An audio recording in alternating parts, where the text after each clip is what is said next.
तेह्रथुम जिल्ला खाम्लोलुङ गाविस ward number 1 पाक्तिन पुच्छारमा जन्मिएकी म दालकी छोरी। अनि यो स्कुल पढेर यो स्कुलको धेरै यो स्कुललाई मैले धेरै मिस गरेको छु भनेर स्कुलको नाम पनि भनेर मैले भिडियो बनाएको थिएँ। पाक्तिन स्कुल नि त मैले पढेको स्टार्टिङमा मैले मात्रै पढेको होइन नि त, मेरो सबै साथीभाइहरूले पढ्नु भएको सबै साथीभाइहरूलाई चाहिँ सम्झेर मैले एउटा भिडियो बनाएको हो क्या। मैले म मात्रै पढेँ मैले मात्रै गरेँ भनेर बनाएको थिइनँ क्या। त्यो भिडियोमा चाहिँ धेरै चर्चा चलेछ क्या। अलिक अब भिडियो बनाउन नजान्नेहरूले चाहिँ, म पनि खासै जान्ने त होइन, भिडियो बनाउन म पनि जान्दछु भनेको होइन। जसले मुखले बोलेर भिडियो बनाउँदैन, जसले चाहिँ अर्काको अलिकति उयो भयो भने खुट्टा तान्न खोज्छ नि त। अब फेसबुकमा टिकटकमा साथीहरू अलिअलि बढ्न खोज्यो भने भइसक्यो, यसको नहोस् यसले गरी नखाओस् भन्ने चाहिँ धेरैजनाको हुँदो रहेछ होइन। अनि सुनाउनेले पनि मलाई फेरि तुरुन्त सुनाइदिइहालेको क्या, तैँले यस्तो बनाएर भिडियो बनाइछेस् भनेर।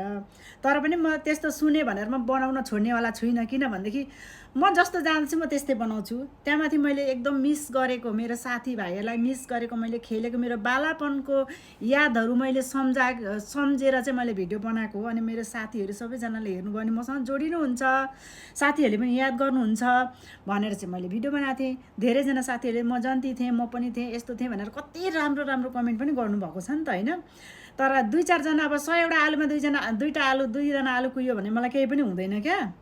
100वटै कुहियो भने चाहिँ अलिकति फरक पर्छ होइन। 100वटा आलुको दानामा 2टा दाना कुहिँदाखेरि केही पनि हुँदैन नि त, हुन्छ त केही हुँदैन नि त।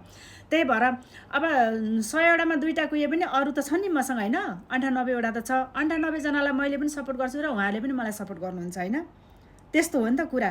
2जनाले सपोर्ट नगर्दा त मलाई पनि केही हुनेवाला छैन। हुन त मैले पनि सपोर्ट गरेर उयो गरेर केही गर्नेवाला त छुइनँ, तर पनि एउटा सम्झाउने बिर्साउने सम्झेको कुराहरू हो, बितेका कुराहरूलाई सम्झेर चाहिँ मैले भिडियो बनाएको थिएँ है। बोल्न जान्दिनँ होला, कति ठाउँ मिस्टेक हुन्छ होला, त्यसको लागि आइएम सरी। किनभनेदेखि सबैजना जानेर एकैचोटि माथि उयो भएर आएको हुँदैन, थोरै थोरै प्रगति गर्दै गर्दै जाने हो, सिक्दै जाने हो बोल्न पनि होइन। पढेको थियो, धेरै पढेको थियो नि किन म यहाँ आउँथेँ यस्तो दुःख गर्नलाई। नेपालमै जाहिर खाएर कस्तो राम्रो भएर बसिहाल्थेँ नि, दुनियाँलाई सिकाउँथेँ होला, म पनि अर्कै हुन्थेँ होला, किन यति धेरै दुःखमा बस्थेँ होला र म पनि। त्यस्तो होइन क्या, त्यस्तो दिमाग नलिनु कहिले पनि। यसले त यसरी बनाइछ म पनि यसरी बनाउँछु भनेर अघि बढ्नु क्या। हामी पनि तेह्रथुमे चेली हो, कमी छैनौँ क्या। 1-2वटा कुरा कसैले भनौँ भन्दैमा पछि पर्ने होइन। जति अर्का पछाडि कुरा काट्छ नि त्यति आयु बढ्दै जान्छ अरे मान्छेको। सुन्नुभयो, मैले सुनेको क्या। जति पछाडि कुरा काट्छ मान्छेले त्यति आफ्नो आयु बढ्छ अरे। हुन त अब हातखुट्टै नलागुन् जस्तो त नबाँचौँ होइन। अब कति चाहिँ बाँचिन्छ होला र बाँच्नु पनि। मर्ने लेख्ने भनेको त कसैले देखेको हुन्छ भोलिको कुरा हो।